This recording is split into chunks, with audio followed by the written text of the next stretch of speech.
Hello दोस्तों, स्वागत है आपका क्रेजी जैक ट्यूटोरियल की एक और नई क्रेजी सी वीडियो में। मैं हूं गौरव और आज की इस वीडियो में मैं आप सभी लोगों को सिखाने जा रहा हूं कक्षा 10 के गणित से प्रश्नावली 5.2 के प्रश्न संख्या 6 को। दोस्तों, ये जो हमारा क्वेश्चन नंबर 6 है, इसमें हमें दिया गया है क्या AP 11, 8, 5 और 2 का एक पद -150 है। अगर है तो क्यों है और नहीं है तो क्यों नहीं है, यह हमको बताना है।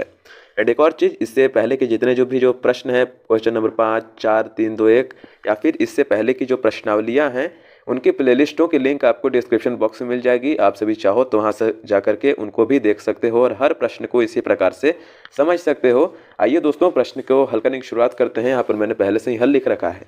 देखिए क्या कहा गया है कि ये जो AP है, क्या इसका एक पद -150 है। मान लेते हैं कि अगर है, अगर वह -150, अगर हमारा इस AP का अगर कोई भी पद -150 होगा तो वह क्या होगा। -150 क्या है, एक पूर्णांक है, पूर्ण संख्या है ना, दशमलव वाली तो नहीं है, पूर्ण संख्या है। यानी कि अगर इसका हम लोग पद निकालें तो कितनावें पद पर ये आ रहा है, तो उसको भी क्या होना चाहिए, एक पूर्णांक होना चाहिए। ठीक है, दशमलव में नहीं आना चाहिए। तो यही हम लोग निकालेंगे, यानी कि सिंपल सी बात मैं आपको बताता हूँ, n निकालेंगे हम लोग। आइए निकालने की शुरुआत करते हैं। सबसे पहले हम लोग क्या देखेंगे कि हम लोग को क्वेश्चन में दिया क्या क्या दिया है। तो सबसे पहले तो AP दी गई है, तो AP को मैं यहाँ पर लिखता हूँ। AP बराबर है हमारी 11, 8, 5, 2। ठीक है, और ये इसी प्रकार से बढ़ते जा रहा है। ठीक है ना। तो अब देखिए बढ़ते क्या, घटते जा रहा है। ठीक है, अब हम लोग क्या निकालेंगे, A है हमारे पास, A भी दिया गया है। A, अगर आप लोग को बेसिक चीज़ें नहीं पता है तो मैं आपको बता देता हूँ। AP का मतलब होता है समांतर श्रेणी, ये जो हमें दी गई है। ठीक है, या तो समांतर श्रेणी कैसे पहचानते हैं, या तो वह एक लाइन से जा रही होगी, या तो घट रही होगी, या फिर एक बराबर अंतर से बढ़ रही होगी। ठीक है, तो ये AP दी गई है।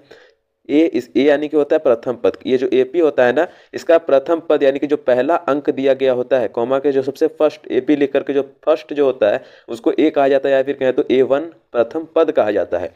ये जो दूसरा वाला है 8 है, ये 11 क्या होगा, A होगा, तो A की जगह पर मैं 11 पहले लिख देता हूँ। 8 है ये A2 है, 5 है ये A3 है, 2 है ये A4 है। इस प्रकार से ये होता है। ठीक है, बेसिक चीज़ें मैंने आपको समझा दी हैं। A है 11, और हमें क्वेश्चन में क्या दिया जा सकता है, तो D। अगर आपको पता नहीं है कि D क्या होता है, इंग्लिश के D से सूचित किया जाता है सार्व अंतर को।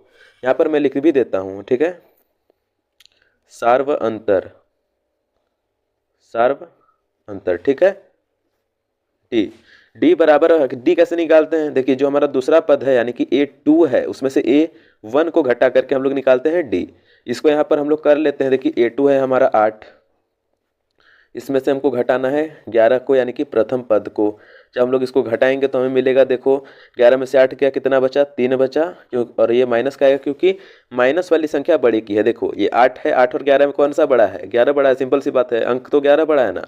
तो इसीलिए जो भी बड़े वाली अंक के साथ जो निशान लगा रहता है उसके पीछे, ठीक है, या फिर कहें तो उसके आगे, ठीक है, तो उसको हम लोग लगाते हैं हल में। तो इसका हल 3 आया, तो 3 के साथ माइनस लग गया, समझ गए। या फिर इतना समझ लो कि छोटी संख्या से बड़ी संख्या को घटाने पर माइनस की संख्या प्राप्त होती है। इतना हमारे पास है। अब हमारे पास an भी है। n मान लेना है हम लोग को। n होता है अंतिम पद। वैसे यहाँ पर हमें चूंकि दिया गया है एक पद -150 है, तो हो सकता है कि अंतिम पद भी हो, तो ये हम लोग -150 ले लेते हैं। एन क्या मतलब होता है, अंतिम पद। यहाँ पर हम लोग -150 को ही अंतिम पद ले ले रहे हैं। ठीक है, अब देखो हम लोग निकालेंगे क्या, n निकालेंगे। ठीक है, n निकालेंगे। n से ही हम लोग को पता चलेगा कि ये जो चीज़ है ना, ये जो भी है, ये जो प्रश्न है, ये AP है, इसका कोई पद -150 है कि नहीं है। चलिए अब पेज को मैं क्या करता हूँ कि पेज को थोड़ा सा मैं नीचे कर देता हूँ, यहाँ तक कर देता हूँ। अब आइए इधर निकालते हैं। देखिए दोस्तों, n निकालने का एक फॉर्मूला होता है। कौन सा फॉर्मूला होता है, फॉर्मूला हमारा होता है an बराबर में A प्लस n-1, ये ब्रैकेट में रहेगा, इंटू D। ये होता है हमारा एक फॉर्मूला। ठीक है, ये फॉर्मूला है। इस पर हम लोग ये जो अंक हमारे पास हम लोगों ने अभी निकाले, इनको रखेंगे। ठीक है, an सबसे पहले हमें an देखिए -150 दिया गया है, तो इसको मैं लिख देता हूँ -150। ठीक है, ये हम लोग को दिया गया है। अब देखिए इसके आगे बराबर का निशान है फॉर्मूला में, तो ये मैं बराबर का निशान यहाँ पर लिख देता हूँ। अब हम लोगों को A पूछा गया है, A, तो A पूछा गया है, तो A देखिए हमारा था 11, तो यहाँ पर मैं 11 लिख देता हूँ। इसके आगे प्लस का निशान है, आप सभी देख सकते हैं। अब इसके आगे है n-1, n हम लोग को ज्ञात करना है, तो n-1 ये फॉर्मूले में है, इसको ऐसे ही छोड़ देंगे। इसके आगे है D, डी हम लोगों ने निकाला कितना, -3, तो ये -3 मैं लिख देता हूँ। एक और चीज़, कोई भी संख्या अगर ब्रैकेट में होती, कोई भी संख्या अगर माइनस में होती है तो उसको आप सभी क्या करना, ब्रैकेट में कर देना, ठीक है। माइनस वाली संख्या को फॉर्मूला में रखते समय ब्रैकेट में कर दिया जाता है। अब देखिए, अभी कहो कि इसको क्यों नहीं किया, तो इसको करने की जरूरत नहीं है क्योंकि ये बराबर की इधर साइड है, ठीक है। अब देखो, अब हम लोग क्या करते हैं कि इसको हल करते हैं। सबसे पहले क्या लिखूंगा मैं, तो ये माइनस जो 150 है इसको ऐसे ही रख देंगे, -150, और ये जो 11 है इसको इधर ले लाएंगे, क्योंकि आप सभी देखो कि ये n-1 और ये 3 ये आपस में गुणे में है, तो ये अलग पार्ट हुआ, और ये 11 ये अलग पार्ट हुआ, ये अकेले है, ठीक है। आप सभी एक चीज बताओ कि अगर n ये क्या है, ये वाला ब्रैकेट इससे गुना होगा पूरा का पूरा, पर ये गुना नहीं होगा, तो ये एक साइड है तो इसको इधर ले लाएंगे हम लोग। तो अभी ये प्लस का है, जब बराबर के इधर साइड को भी संख्या आती है तो वो माइनस की हो जाती है, प्लस वाली संख्या। तो ये -11 हो गया। अब इसके आगे बराबर का निशान लगा देंगे हम लोग। अब देखो दोस्तों, अब क्या करेंगे कि n को सबसे पहले -3 से गुना करेंगे। n को -3 से गुना किया तो क्या आया, -3n आया। अब इसके बाद आप सभी देखो, यहाँ पर माइनस है, यहाँ पर भी माइनस है, माइनस को माइनस से गुना करेंगे, प्लस का निशान लगेगा, 1 को 3 से गुना करेंगे, 3 आएगा। समझ गए। अब देखो दोस्तों, अब क्या करेंगे कि इधर इसको हम लोग हटाएंगे या फिर कहें तो जोड़ेंगे, क्योंकि माइनस माइनस है, प्लस जोड़ता है, पर चूंकि हम लोग इसको क्या कर रहे हैं, माइनस माइनस माइनस और माइनस को गुणा नहीं कर रहे हैं, हम लोग इसको जोड़ रहे हैं, तो ये तो 161 आ गया, पर ये माइनस का होगा। यहाँ से संख्या क्या, जो हमारा साइन है वो नहीं बदलेगा, वो नहीं हटेगा, ठीक है। अब देखो दोस्तों, अब हम लोग क्या करेंगे कि इसके आगे अब बराबर का निशान लगा देंगे। अब जब हम लोगों ने इसके आगे बराबर का निशान लगा लिया, तो अब देखो ये हो जाएगा हमारा -3n प्लस में 3। अब ये प्लस का 3 को भी इधर ले लाएंगे, क्योंकि ये भी कैसा का है, अकेले है। ये -3n है, इसके साथ एक चर है, इसके साथ अचर है, ये भी अचर है, तो अचर अचर हम लोग इधर ले करके आ सकते हैं। अब ये हमारा क्या हो जाएगा, इधर से सब में बराबर बराबर लगा सकते हो, कोई दिक्कत नहीं है। अब देखो, अब क्या हम लोग करेंगे कि जो -161 है, अब इसको भी इधर ले लाएंगे। जब इसको इधर लाएंगे तो ये कैसा आएगा, 3। आप भी देखो, यहाँ प्लस का इधर आएगा, माइनस का आएगा, तो माइनस का 3 आ गया, बराबर में ये -3n आ गया। अब देखो दोस्तों, अब हम लोग क्या करेंगे, ये माइनस वापस से हम लोग इसको जोड़ देंगे, तो ये क्या आएगा, -164 आएगा, ठीक है। जोड़ करके इसके आगे बराबर का निशान लगा के ये -3n तो अभी बचा हुआ है। अब आइए इसको थोड़ा इधर हम लोग हल कर लेते हैं।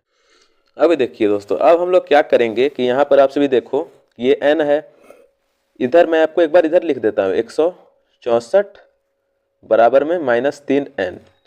तो देखो दोस्तों, बराबर के इधर इधर हम लोग नहीं काटते हैं माइनस को, पहले क्या कर लेते हैं ना, इसको देखो, इसको अगर आपसे इस प्रकार से नहीं समझ रहे तो ऐसे समझो, इसको इस प्रकार से भी लिखा जा सकता है, कैसे, -3n बराबर -164। तो आपको पता है कि अब हम लोग n का मान निकाल सकते हैं, तो n बराबर -164 बटे में -3 हो जाएगा, ठीक है। तो अब इस प्रकार से हम लोग क्या करेंगे कि इसको हम लोग डाल देंगे, ठीक है। अब देखिए, अब हम लोग क्या करेंगे कि इसको उसी प्रकार से रख लेते हैं। किस प्रकार से रखेंगे कि ये जो हमारा क्या है, -164 है, अब देखो बटे में आ जाएगा हमारा -3, और इसके आगे बराबर n कर देंगे, समझ गए। अब देखो, अब हम लोग क्या कर सकते हैं, माइनस से ये माइनस हमारा कट जाएगा, ठीक है, माइनस से माइनस हमारा कट जाएगा दोस्तों। अब देखिए, अब क्या करेंगे, अब देखो 3 से 164 में हम लोग डायरेक्ट भाग नहीं दे सकते हैं, पूर्ण संख्या नहीं ला सकते हैं, क्योंकि जब आप सिर्फ इसको भाग दोगे तो भाग देने के बाद आपको क्या प्राप्त होगा, 54.6 बराबर n, या फिर कहे तो n बराबर में 54.6, ये आप लोगों को प्राप्त होगा n बराबर। अभी आप सब यहाँ पर क्लियरली देख सकते हो कि ये क्या है, यहाँ पर हमारा ये पॉइंट है। अब चूंकि ये हमारा पॉइंट है, इसीलिए ये दशमलव की संख्या हुई। अब मैंने आपको शुरुआत में ही बताया था कि कोई भी बटा नहीं आना चाहिए, यहाँ पर बटा भी आया, और अगर बटा आए भी तो वो कट के पूर्ण संख्या आ जाना चाहिए, पर यहाँ पर पूर्ण संख्या नहीं आया, दशमलव वाली 54.6 आया। इसीलिए अब हम लोग कहेंगे कि n पूर्णांक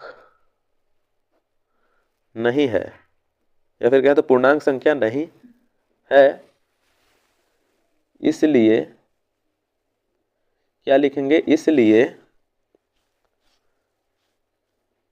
-150 AP का पद नहीं है, ठीक है दोस्तों। इस प्रकार से हम लोगों ने इसको क्या किया, हल कर लिया। आई होप आपको वीडियो अच्छी लगी होगी। अगर दोस्तों आप लोगों को वीडियो अच्छी लगी तो प्लीज़ आपसे क्या करना कि चैनल को जो है, जितने भी लोग आपसे चैनल पर नए हो, प्लीज़ चैनल को सब्सक्राइब कर लेना, एंड इस वीडियो को जरूर से लाइक करना। अगर आप लोगों को वीडियो अच्छी लगी। और अगर आप लोग कोई भी डाउट है तो आप सभी कमेंट सेक्शन में जा कर के कमेंट कर सकते हो, मैं हर कमेंट का रिप्लाई जरूर से करता हूँ। चलिए दोस्तों, मिलते हैं अगले वाले क्वेश्चन में, अगले वाले वीडियो के साथ। तब तक के लिए जय हिंद, वंदे मातरम।